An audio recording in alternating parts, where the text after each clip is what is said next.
All right, today's session in our early learning series, Stand By You, is going to focus on brain smart play. The session is entitled Play It Smart. If at any point during the presentation, anybody logged in has a question, please use the chat feature to share your question. I'll be happy to answer that, or you can share your microphone and just ask to speak, and we'll listen to you there.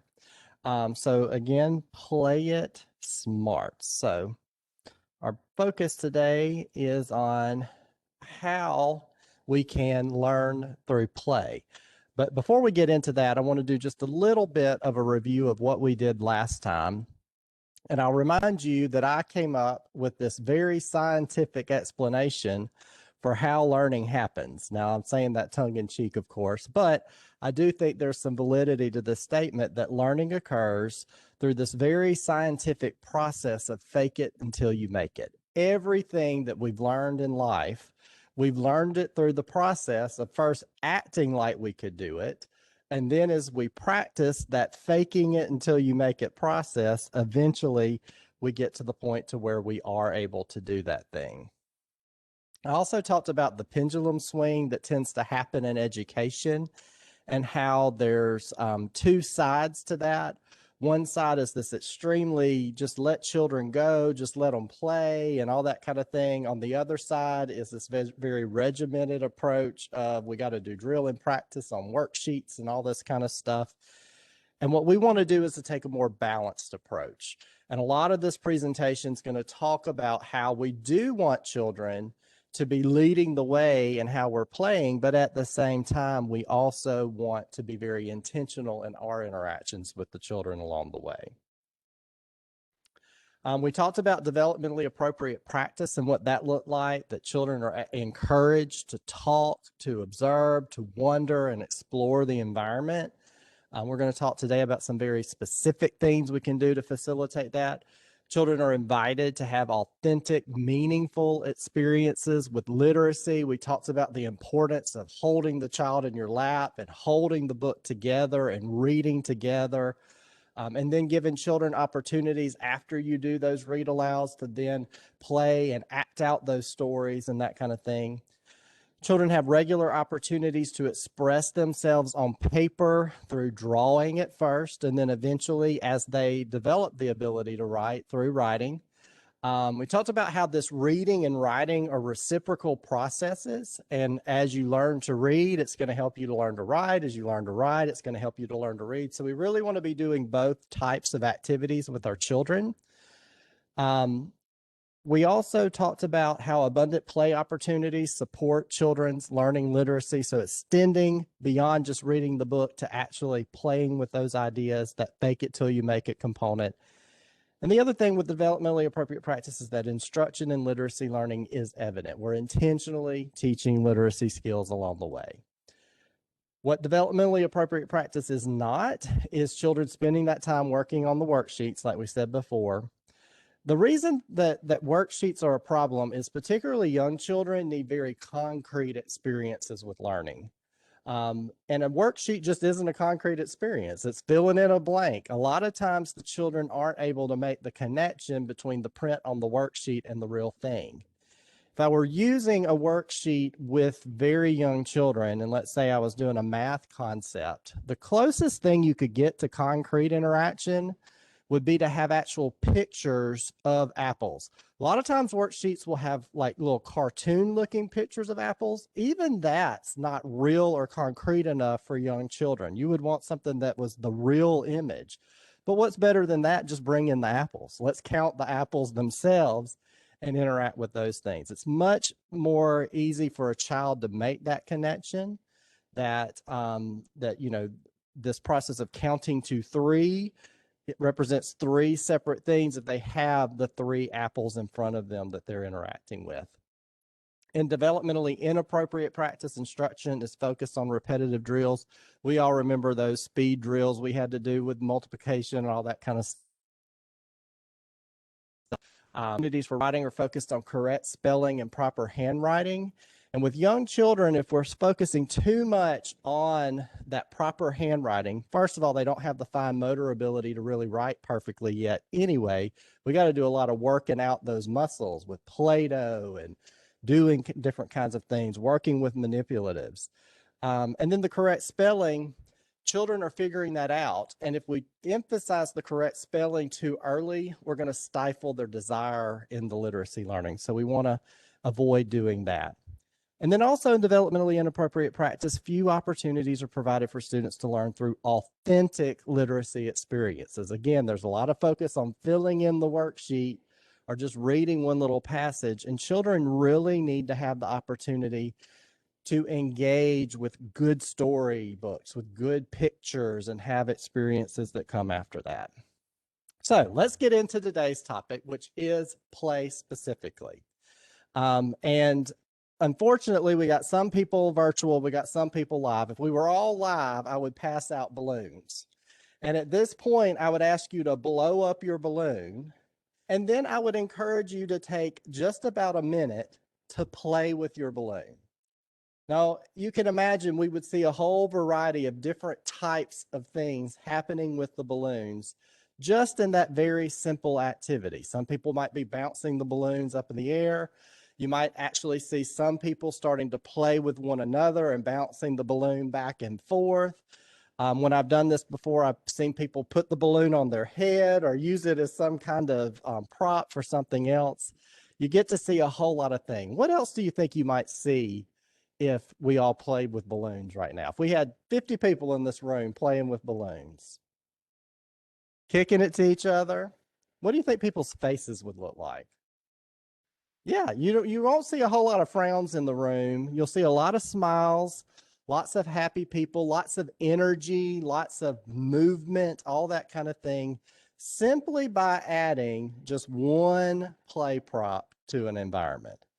And guys, we're talking about adults. Think about the imaginations that children have and in fact, balloons can sometimes be a danger for young children because they could pop and cause them to choke and that kind of thing. So we'd want to be careful with that. But in a group of adults, this would be a great fun. Just a small prop with children creates a whole avenue for all kinds of experiences for them. It's very powerful.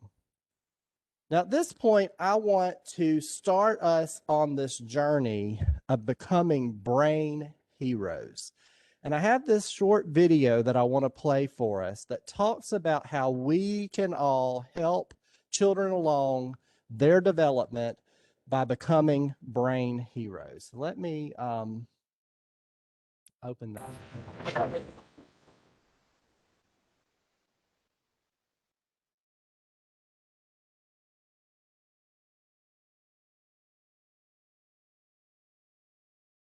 Oh, it went to the end. Hold on. If you could take action to reduce crime, improve health and education levels, increase family incomes and state revenues, and improve the quality of life in communities throughout your state, where would you begin?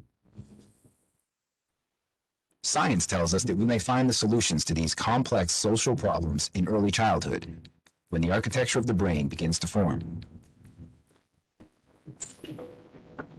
Brain architecture is built over time and shaped by experiences, starting in the earliest years of life.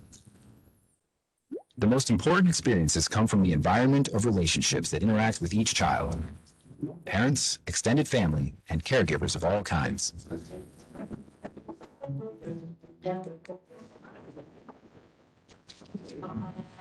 But serious adversity early in life can disrupt healthy brain development.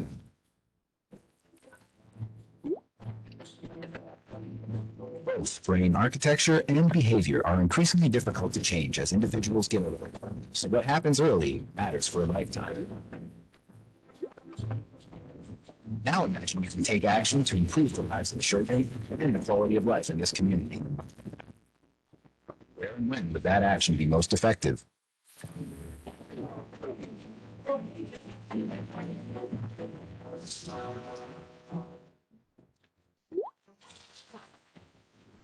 The links between policy, parenting, and brain architecture become much more clear when we can see how formative events in family and community environments affect child development. For example, Policymakers want to make their communities safer, improve children's learning, or reduce the cost of chronic health problems. A child raised in this environment may experience lower levels of stress and more opportunities for learning. That leads to sturdy brain architecture and a healthy stress response system, which prepare the child to achieve higher levels of literacy and other skills early in life. It later leads to improved school achievement and decreased dropout levels. Positive early experiences can also reduce levels of obesity, diabetes, and heart disease. Increased health and education levels can have positive effects across society, like reduced crime and increased income and tax revenues. Policies affect both individuals and communities, so making wise choices that support early brain development can improve health, behavior, and learning throughout life.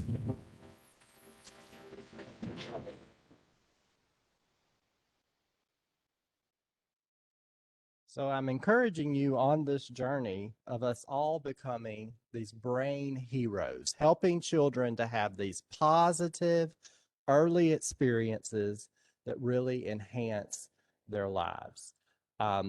And so one of the ways that we do that is those really good caregiver relationships between parents and children. Another very powerful way that we can mitigate some of the negative things that may happen to children early on is by providing these play-based types of experiences. So what is play? We know some things about play. We know it's intrinsically motivated. I mentioned earlier, you give somebody a play prop and it just kind of takes off, right? There's nobody has to say to play. We like to play. We do notice that children play more than adults, although I would say that sometimes the play that we do as adults maybe just looks a little bit different than the play that children do. Play doesn't necessarily serve an immediate goal. Sometimes play just exists in and of its own self, right? It's just something that it does. Now, it does some things for us. It can reduce stress. It can give us joy, all those kinds of things.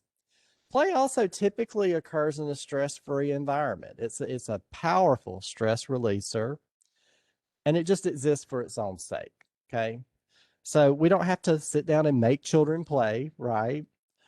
Which gives us some great benefit when we think about how we can leverage that in terms of learning, specifically in literacy, which we've been talking about. So play is also special and set apart. I don't know if many people would say play isn't a special thing. It's fun, usually, right? Usually voluntary, deeply satisfying, and it's a mechanism by which we learn. Again, going back to that fake it until we make it type of approach. It's the way we literally figure out the world. Young children will go over, little girls will go pick up the baby dolls, and they'll start acting out the routines that they see their parents doing. They're learning while they're doing those things. If we're not skillful in our observation of that, we may not realize the learning that's taking place, but learning is happening. A child that is building with blocks is figuring out mathematical concepts. They don't know that. An unskilled observer doesn't know that, but somebody that knows what's going on can see those things.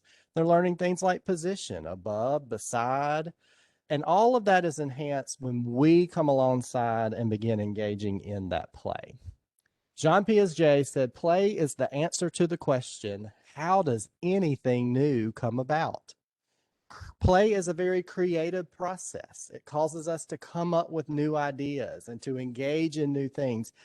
Now, I'll say for young children, the little girls that are over there figuring out how to take care of baby dolls, people have been taking care of babies forever, right? But for them, it's new. It's something new that's coming about in their lives. Stuart Brown says, nothing lights up the brain like play. This right here is actually real images from functional MRIs. What that means is they put a child in this machine that was able to go, it's called an electrocephalocardiogram machine, something like that. Big, long word. But they put the child in this machine, and then they engage them in activities, and they look to see what areas of the brain are being interacted with through that interaction. And so when children are entering into this interactive play, you see all these areas represented on the left side lighting up in the brain versus passive exposure. Of course, the child's still thinking, so there's still some activity going on there, but not nearly like what happens when a child is engaged in play. So what kinds of things can children do in play? I've got another video I'm going to play for us. And by the way, these videos come from the Center on the Developing Child at Harvard University. So these are the leading experts on brain and play research.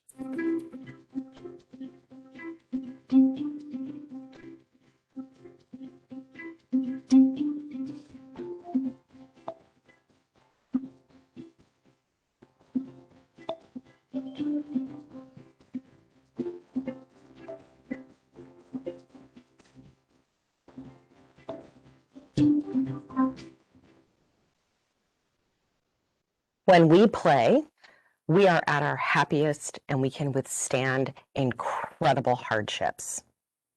When we play, we are engaging in complex interactions with each other and we are building our brains. And when we play, those social interactions become relationships, and we need play to connect all three of those together. Different types of play actually contribute to different aspects of the three core principles of development. But as a whole, they actually prepare me better as a child to respond to uncertainty and to the unknown in my environment.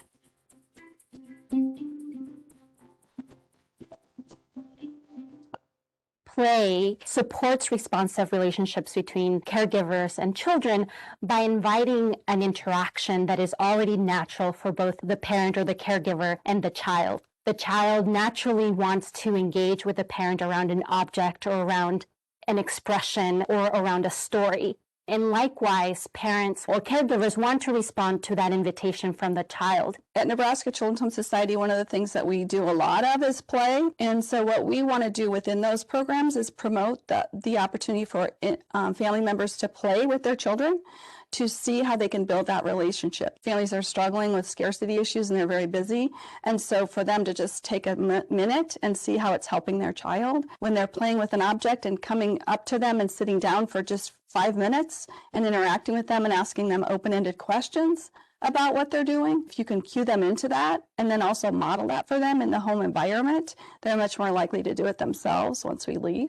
We've put these installations in at the bus stops, and really the idea is you're waiting for the bus, and could we provide a way for folks to begin to interact? One student who was waiting, and he comes from a long line of drummers in his family, and the installation was a musical installation, so he came and banged out this awesome beat, and that filled the whole area. It caused parents to stop looking at their phones and walk over and be like, okay, so this is maybe how I would play it. Do you want to play with me? And so you got this kind of multi-generational interaction happening through this one intervention at this one bus stop.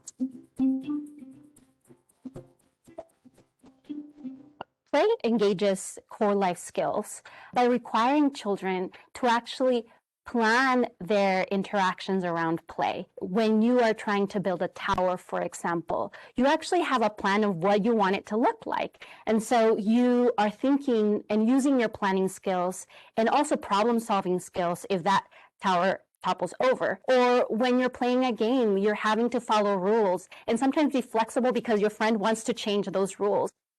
So in the Children's Museum environment, there are a variety of ways in which these institutions design and offer activities to support core life skills, particularly around executive function. So we see many construction activities that require multiple children to coordinate and collaborate to build a structure. as part of a design challenge. And that requires children to do some pretty complex negotiation in what is often a completely new social group. Instead of telling people they need to play, we just need to create that environment which is conducive to it and supports it. Jumping Feet, which is what this installation was called in Urban Thinkscape, is actually one of the best examples of how we translated the science of playful learning to design. So what we used were patterns that were used as exercises to support self-control in children. The way we transferred that, and it's a very direct translation to design, is a hopscotch which creates a certain pattern of left foot, right foot, left foot, and then you break that. That's the way for the environment to help us learn self-control. The situation in slums in Brazil is that you don't have a public space that is safe.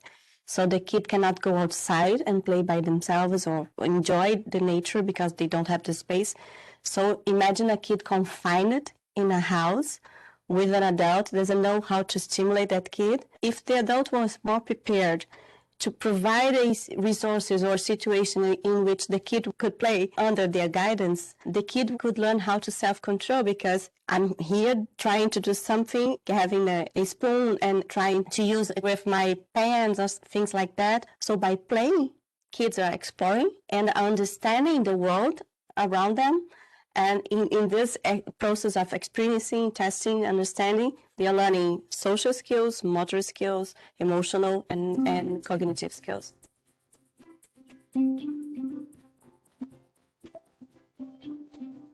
What we know is that by engaging in play, your stress levels are reduced. You are practicing the core life skills that actually allow you to assess a situation and know how to change it so that you are not feeling under attacked or stressed. We also know that it allows you to practice different coping skills. And importantly, it also reduces the stress of a parent or a caregiver. Play can be a doorway to bringing the children who are traumatized into having that sense of security. An example is this one child who had lost the mom. And she was the only breadwinner. She was a single mom. This child did not know anywhere else that she could go to. And the only place that she went to was to the caregiver. She took a doll, and the caregiver just came and sat down with her and asked her, "Why did you pick that particular doll?" And her response was, "Because mommy loved this doll." They sat down and they had a discussion after that with involving the doll. Play won't fix everything, but we definitely embrace play as, again, a therapeutic intervention to support not just survival, but thriving through incredibly stressful experiences and environments.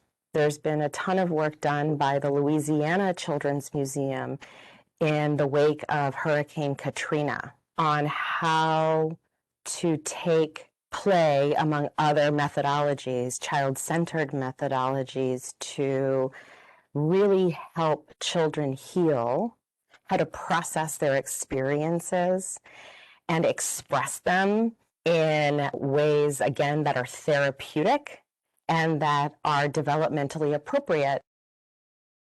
We know about the research that tells us that it makes us feel better. It is a strategy for resilience.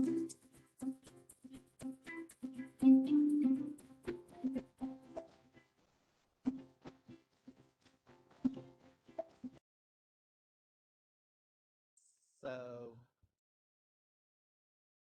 a lot of those images in that video were from some children's museums, and you know that Meridian's getting one that's about to have a grand opening. I've had the opportunity to go through and do a preview tour. In fact, it wasn't quite finished when I went through, but that is going to be an outstanding environment to allow children to go to have those installations that facilitate different types of play and all of that kind of thing. But with that said, play doesn't have to be that elaborate. You know, you don't have to have a children's museum to facilitate play. You can actually do it with some very simple things that you have at home, and we're going to talk about that. But just kind of a review, there's lots of benefits that come from play. It builds skills in language because as children are playing, they are talking to one another. If you are playing with them, they're talking with you. Some play-based activities are based off of interactions children are having with books. And so that's, again, a language connection.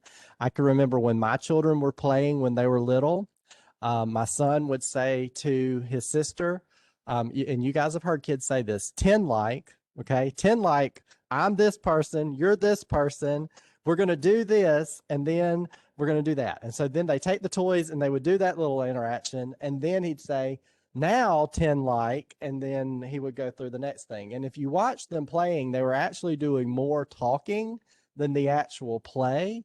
And so that was facilitating that use of language.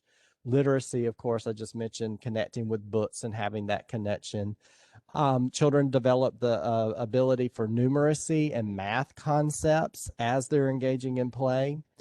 Problem solving is huge because usually in play, they're encountering something that they're trying to figure out. And it's literally priming the pump of their brains being able to engage in problem solving.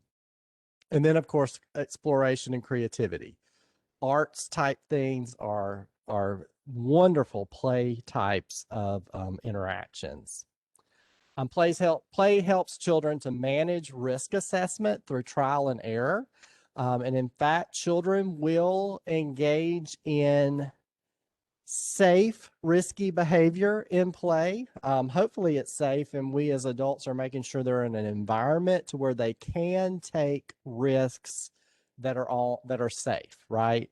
We're not putting them in a hazardous environment where they could really cause harm to themselves, but they are, they're on the playground equipment trying to pull themselves up, trying to do different things that are very reasonable, of course, falls on and all that kind of thing around in case they do fall. By allowing the brain to process more than one idea at a time. Play gives children the opportunity to consider multiple variations. Again, going back to my example of 10 like, there were unlimited things that they could 10 like they were going to do. A child's brain works faster and more efficiently when they engage in play. And literally, play makes for bigger brains. That first video talked about becoming a brain hero. The wiring of the brain primarily happens in the first 3 years of life. There's some continued wiring that happens up until age 5. And guys, throughout your lifespan, you can still develop new neural connections for new activities. The issue is that your brain has what's called less plasticity the older you get. And so it takes a lot more effort to create new neural pathways for adults, whereas for children, just a simple experience just makes all these connections happen in the brain. And it's those connections that facilitate learning. I mentioned to you that my theory that learning happens through this process of fake it till you make it. The other layer to that is all new learning tries to attach itself back to something that you already know. And so play provides experiences upon which new learning is connected, and that's how we build the brain.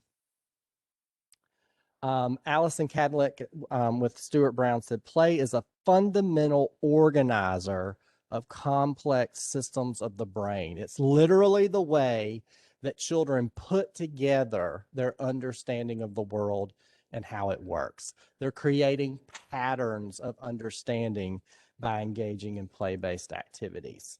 There's also some social and emotional benefits, and the video mentioned that.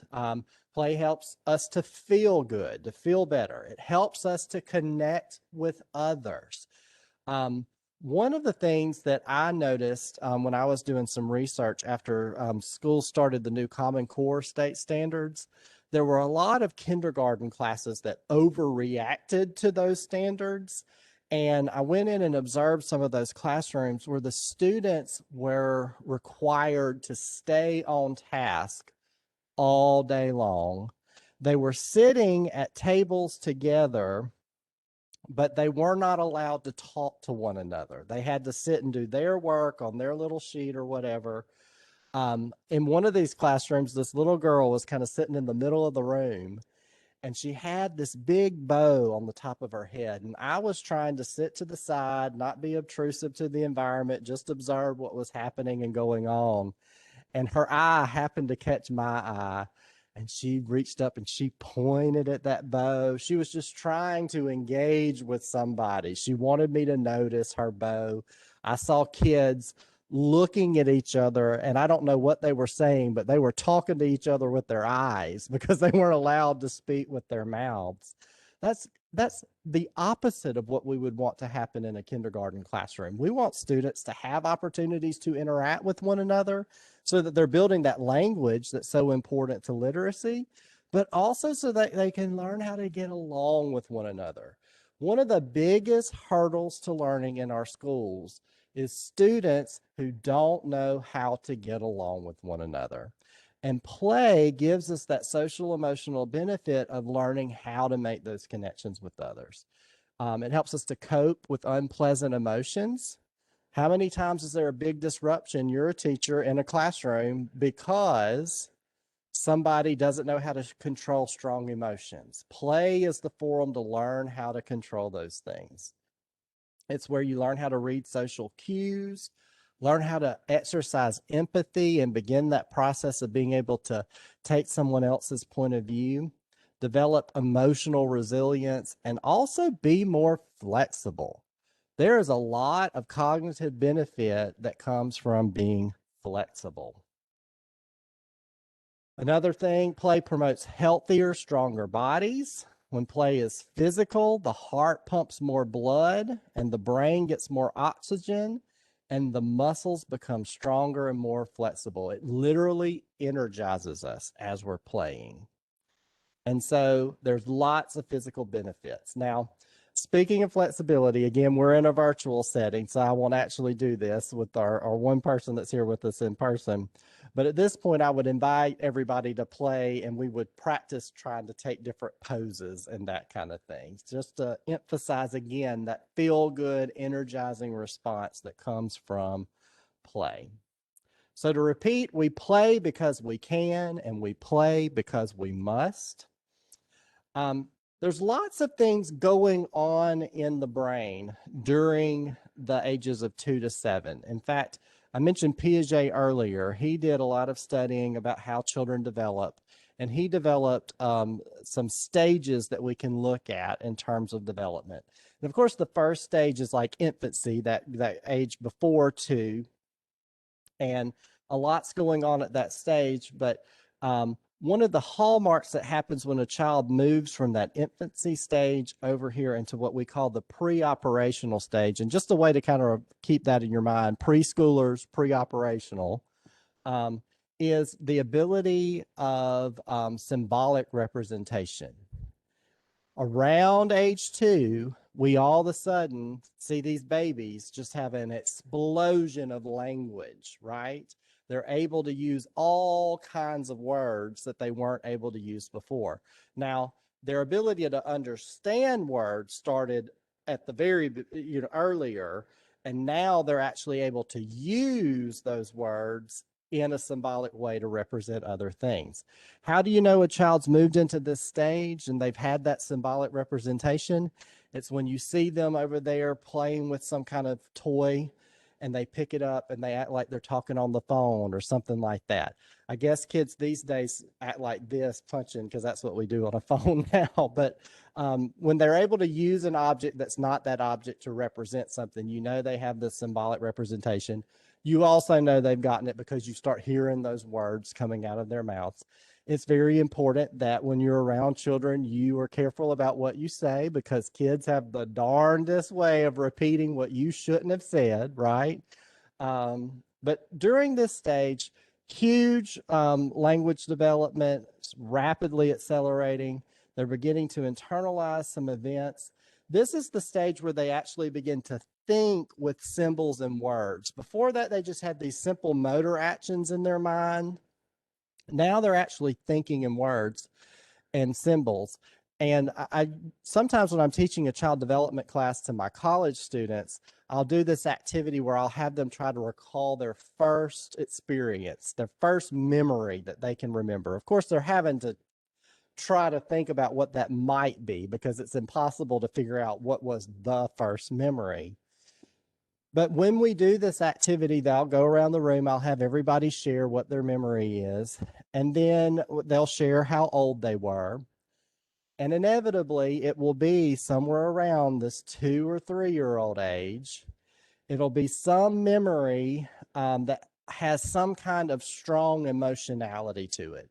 The first time they got to go on a trip somewhere, or so unfortunately for some, it's when their hand got caught in a car door when it closed, or so there's some kind of painful response, some kind of big emotional response. Sometimes it's connected to a particular person, a grandma or grandpa that they really loved or whatever.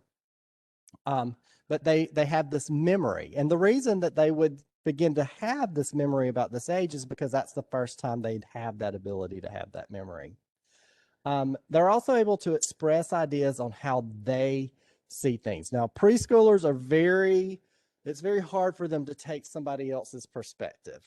They're very much impressed by the way things appear to them. And so it's very important that in their play, we provide a lot of concrete things for them to use and work with. A preschooler really experiences the world like it's this big magic show. Think about you going to a magic show as an adult.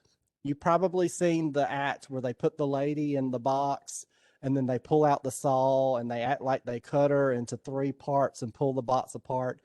And in your adult mind, you know that they really didn't just cut that lady in 3 parts and she's still alive, but it sure looks like that's what happened. That's the way everything is to a preschooler. They're so impacted by the way things appear. A preschooler will see the trees blowing in the wind. They'll feel the wind hitting them in the face.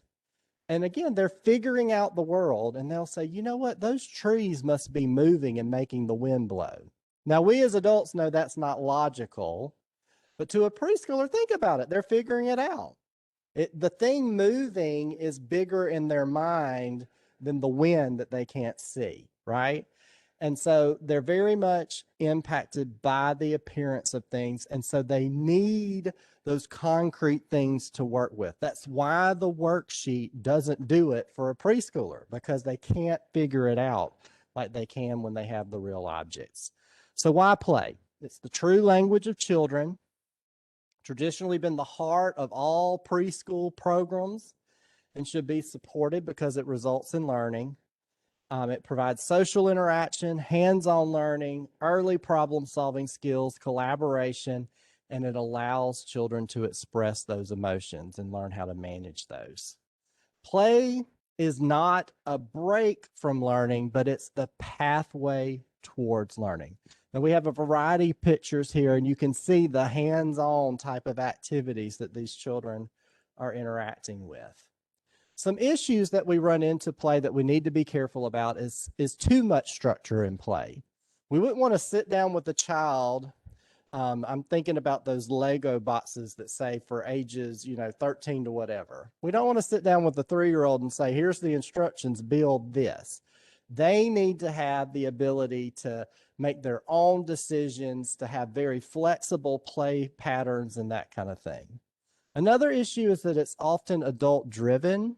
Think about organized sports and those kinds of activities where children are told these are the rules. And again, as children get older, those things are okay. But for young children, we need to be providing opportunities for them to figure things out. We are still there and engaging with them, but we're not saying do this, do that, do this, do that. Another issue is this huge focus we have in our schools on testing and standards.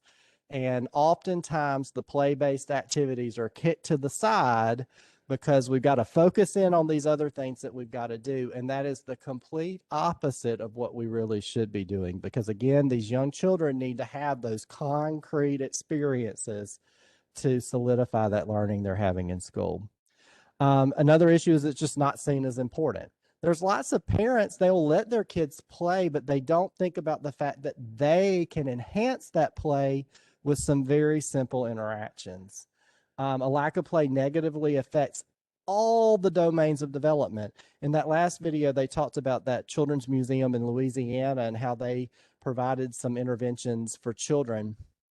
I used to work for the Early Childhood Institute here at Mississippi State. And back in those days after Hurricane Katrina, we literally had to go to the coast and provide materials for these children whose homes had just been blown away to play with. And we had to provide training for them and their parents on how to get them back to play. They literally, because of lack of resources and lack of places to do it, had just stopped playing. But play is going to enhance all areas of development. And there's little research on play in the primary grades, but we also know that it's important then. Some current trends. Lots of schools have learning centers versus play centers. Kindergarten programs used to be very play-centric and very open-ended play. And there's nothing wrong with the learning center and some intentionality about the play that's happening. But again, it can't be too structured. Another trend is this more structured play. Again, it's fine for parents and caregivers to be interacting in the play, but not providing too many restrictions on it. It involves experiences. There's some dramatic type things like readers' theater, where you provide an opportunity for children to act out a story that they've read.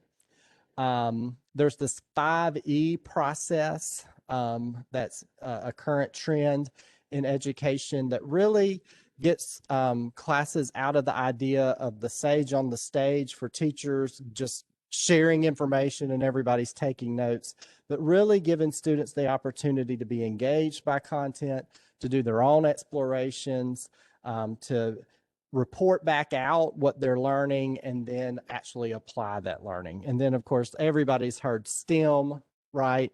And then there's STEAM, which just puts arts integration in the middle of what's happening with science, technology, engineering, and mathematics. So this is just a chart that shows some different ways that play might be observed in classrooms, your preschool classrooms. And it just shows how play was used. In the first one, number 1, play was peripheral to learning. And 2, play as a vehicle for social and emotional development. And then 3, play as a vehicle for academic learning. So in the column 1, what's happening there is the teacher is teaching and the play is happening, but the two are not connected to one another.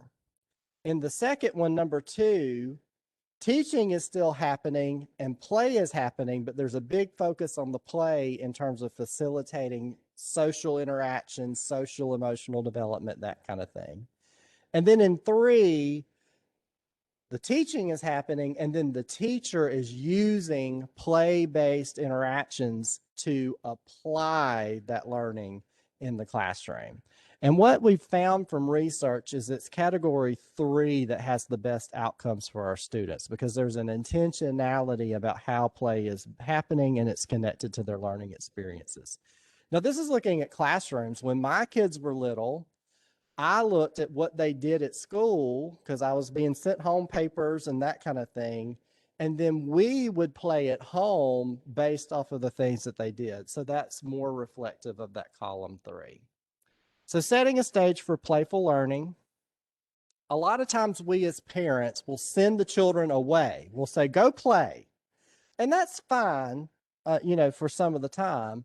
But what we need to be doing some too is sitting down with them to experience all the learning that can happen through meaningful play. Many parents and educators don't think of playtime as an intentional part of the day. But again, it's a powerful opportunity for learning and for facilitating brain development. And this can happen through this process of serve and return. And so here's an example of what that would look like.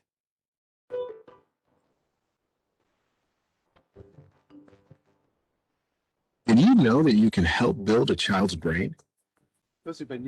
Everyday interactions can have a big impact on developing brains throughout childhood, starting even before babies can talk.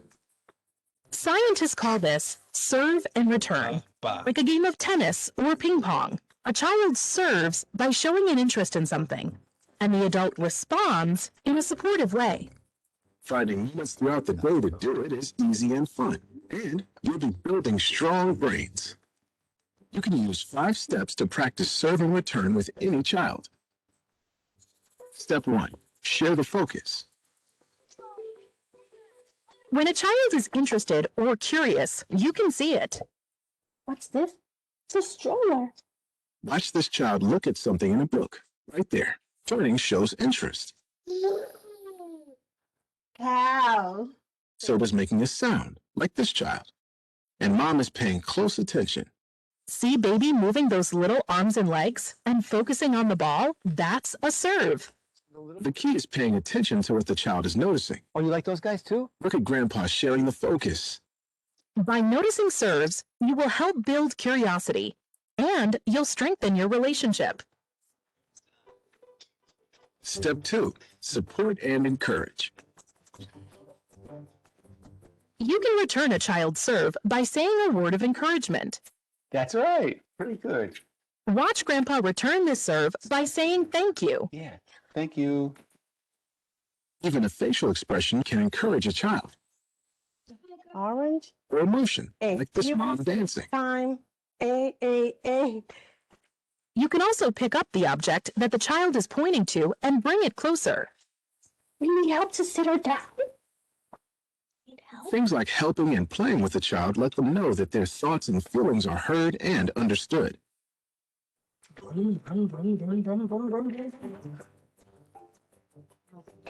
Step 3, name it. Yeah, the puppy, see the windows, the house. When you return a child's serve by naming what they are seeing, doing, or feeling, you make important language connections in their brain. It's got bumps all over him, huh? This brain building happens even before a child can talk or understand your words. You can name anything, a person, a thing, an action, a feeling, or a combination. Clean up, everybody do your shit. When you name what a child is focused on, you help build understanding of the world around us and what to expect from it. The baby's sitting. Ooh, the baby's sitting in the back seat of the car. You like those? Those are raisins. You have raisins all the time. Naming also gives a child words to use later and shows that words are important to you. Step 4, take turns back and forth. Taking turns helps children learn self-control and how to get along with others. Waiting is crucial. When you return a serve, give the child a chance to respond. How are you? I'm good. How are you? Note that the caregiver waits here for the next serve. See this toddler navigating a new adventure? Grandpa is waiting patiently, returning serves by asking questions and then waiting to see what happens next. You want to cover? Yeah. Are you cold? Yeah. Put this over your lap like this, okay? Yeah. Do you like that? Yeah. Oh. By waiting, you give the child time to develop ideas and build confidence and independence.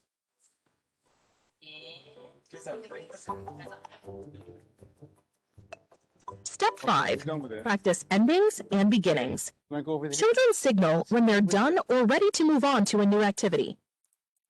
Watch how this child shows it's time to start something new. Letting go of a toy signals an ending. Then picking up a new toy signals the next beginning. Play with the giraffe. Sharing the focus is important in this step. Ooh, the big eagle. Because this mom is sharing the focus, she notices when her child is ready to end one activity and begin something new. When you can find these moments for a child to take the lead, Want to try this one? you support the child in exploring their world. Would you like to play with something else? And make more serve and return interactions possible. Sit there. Serve and return interaction is critical for a child's developing brain. And the best news is that you can do it anytime, anywhere, without any need for toys or technology. Look for small opportunities throughout the day, like while you're making a snack or while you're grocery shopping. What matters most is that you're doing each of these 5 steps. Notice the serve and share the child's focus of attention. Return the serve by supporting and encouraging. Name it. Take turns going back and forth and practice endings and beginnings. Serve and return interactions make everyday moments fun and become second nature with practice. Try practicing with a child today. So obviously, all those examples were very young children. As children get older, the interactions just become a little bit more elaborate. You end up doing a lot more questioning as they're playing, asking what's going to happen next and that kind of thing. The other thing that becomes important with older preschool children, when it was showing that last part where you're following the child's cue as they're moving from one thing to another, that's important. But it's very important for older children to learn this idea of bringing something to a point of completion. So with a preschool child, it'll be like, let's finish this and clean up this area and then go do the next thing. If they're reading a story with you, instead of walking away in the middle of the book, we're going to do that after we finish reading this story. So it's just helping them kind of add that layer. Now, you wouldn't have that expectation with a baby. If they lose interest, they've lost interest. You might do something that might try to get their attention back, but it's better to just kind of follow their cue and to go on with that. So again, there are many ways to incorporate this intentional play in all of your day's activities. And there are several ways that you can be intentional and meaningful in the way that you do it. This picture here just shows some little items on a tray that the children are playing with that's facilitating their playful interaction. And as the video said, less is actually more sometimes. You don't have to have real elaborate things for children to be engaged in activity. And in fact, when you have too much, sometimes it makes it too chaotic and the children aren't able to benefit. Another thing is the literacy connection. I'd be remiss not to mention that again. To provide things for children to interact with based off of the experiences you guys are having together with books. So the example here on the right, they're reading a book, What Lives in a Shell, and just simply gathered some shells so that the child could look and interact with those after the fact. This one is a book about fish, and so the shells are brought back in and that kind of thing. So if a child has to dig through too many toys or objects to find what he needs, he's going to become frustrated and distracted. So another important thing to facilitate play at home is an organized environment. Keeping that bedroom where the toys are put away nicely. It's a lot better, instead of having like a big box that you're putting the toys in, to have like small shelves to put things on, because when things get buried in the bottom, they're just gone, right? And also, it's important to think outside the box and to bring in a variety of different types of things that children can interact with as well. Even things like just items from the kitchen. Sometimes the real things, the real pots and pans, can provide some more elaborative play than the fake stuff, the little fake dishes and that kind of thing, because children are creative. But when we can carefully think about the play and learning environments we offer children, we allow them opportunities for teachable moments where we're engaging in that serve and return type of activity. And when we are curious about children's play and ask a variety of questions about it, we can help to create those teachable moments as well. And so today I'm going to end with this idea of this word, momentaneity.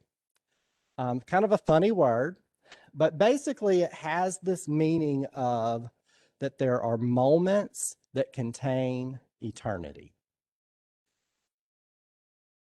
A lot of times we miss big moments in our children's lives simply because we're distracted. We've got these phones that we're looking at. We got the TV distracting us. We got worry about things going on at work while we're at home. We got all kinds, cleaning the house, all these kinds of things that are distracting us from engaging with our children. But this idea of momentaneity, that there are moments that contain eternity, tells us that we need to be good stewards of and to guard our moments. So the time we have with our children, we give them the attention. We engage in this serve and return process. We connect with them as they cuddle up in our lap and we read a book. As we hear them talking, pretend like we're going to do this. You go over and say, okay, I'm going to pretend like I'm doing this. What are you going to do? And engage them. Get on their level. Make that eye-to-eye contact. What's going to happen is your children are going to make connections with you. And there's going to be a moment in time where you're interacting with your child and you realize that you and your child are the only eternal things that you're going to deal with on that day. All the worries are going to go away. All the other things are going to come to a pass. But you have the opportunity to impact that child forever in that one little teachable moment that comes along where you connect with them. It's powerful. Now, I want to point out, I've created a course site for us to gather all of these workshops that we've been doing. If you go to this website here, you can see where I just have some general information about the class and then the schedule going forward. Under media, that's where I'm posting all the recordings. So after today, I'll post the recording right here. And then I've also put some additional resources on here. That Brain Hero video that I used today is on here. The website to Julie's center that she works for. And by the way, she couldn't be with us tonight, but I hope she'll be able to join us next time. But this is where you can go if you're needing help with developmental screening or that kind of thing. Just posted a variety of other little videos and that kind of thing. This one right here is a real fun game that helps you to understand how these playful types of activities and these good early learning experiences can help your child to become more resilient and overcome some of the negative things that they may encounter in their life. It looks like I copied the wrong picture here. But anyway, one of these, this is a presentation on parenting for brain development and prosperity. And then this one is that video we just watched, 5 steps for brain building and that serve and return. So just some resources for us to all use as we're working out together. So we'll come back next time and we're going to talk about the knowledge gap. And so we're getting into this space of really thinking about that next step of kindergarten and the importance of experiences and developing some content knowledge that your children are going to latch that future learning on. And that's going to be an interesting thing for us to look at. And then, of course, in 2 weeks will be our last meeting, and that's when we're going to talk about the science of reading and start getting out of what we talked about last time of the literacy behaviors and moving into becoming literate children. And so that's what we'll do then. I want to thank everybody for joining us today. If you have any questions or anything, please feel free to email me, and I'll be happy to respond to those.